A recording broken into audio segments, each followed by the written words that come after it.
Welcome to Uncommon Knowledge. I'm Peter Robson. Joining me today, economist Thomas Sowell of the Hoover Institution, the author of such classics as Basic Economics and The Vision of the Anointed. By the way, The Vision of the Anointed explains everything.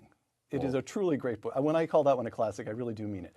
Author of such classics as The Vision of the Anointed, Dr. Sowell has most recently published Economic Facts and Fallacies, several topics from which we will now be discussing. Men and Women, from Economic Facts and Fallacies. I'm quoting you to yourself, Tom.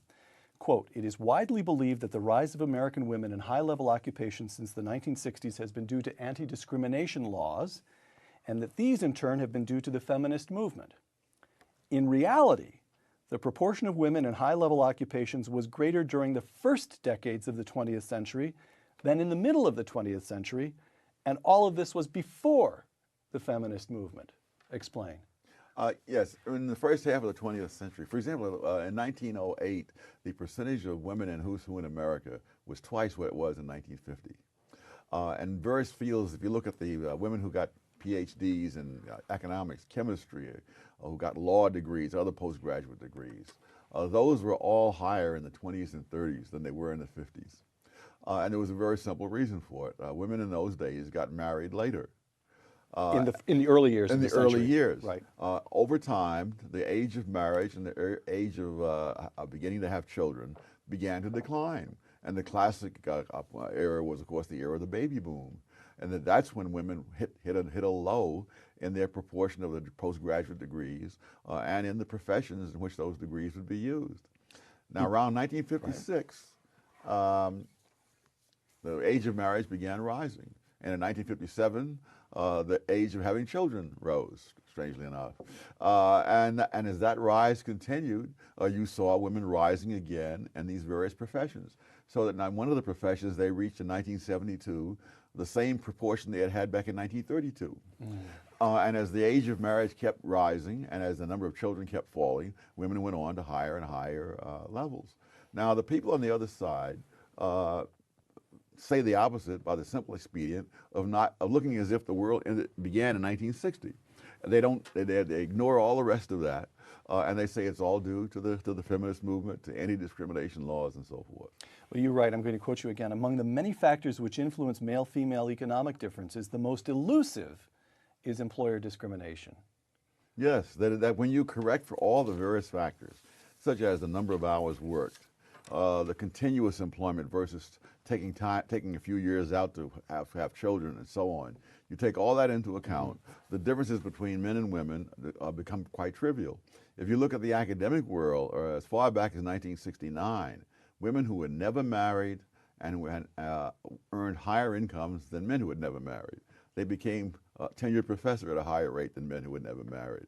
And then later on, if you look at the general population, if you take the women who are past the childbearing years and who work continuously, their incomes were higher than men who would work continuously, and so on. So the difference is that not that the employer is paying them differently, but that they have different characteristics. So the central variable in explaining economic differences between men and women is not employer discrimination, not the rise of feminism. It's that women, it's child rearing, marriage and child rearing. That's the variable. As that varies, a women's arrival or participation rate in high-level occupations varies with that. That's the correlation. Okay.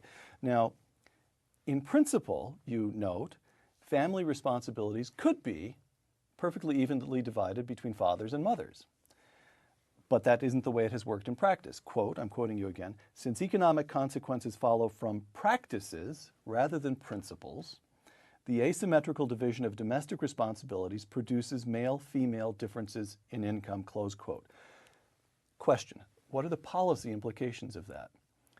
If we become fixed on eliminating male-female income differences, is it the case that the only choice, the only route for doing that is to involve the government in redesigning the very nature of the family? Well, or am I leaping to a melodramatic conclusion? No. Yeah, and logically that's certainly true. However, not all domestic responsibilities can be shared equally, such as having babies, which is not an inconsequential thing since the existence of the human race depends on it. But what it means is that women make choices that make a lot of sense for them. For example, the choice of occupations, that women tend not to go into occupations in which there's a very high rate of obsolescence. I mean, and if you're a computer engineer and you take 5 years out to have a child and have the child up to the age where you can put him in daycare, well, my gosh, the world has changed. Your job is gone. You'd have to start way back. On the other hand, if you become a librarian, you become a teacher, other occupations like that, then you can take your 5 years off, come back, and pick up pretty much where you left off. Right.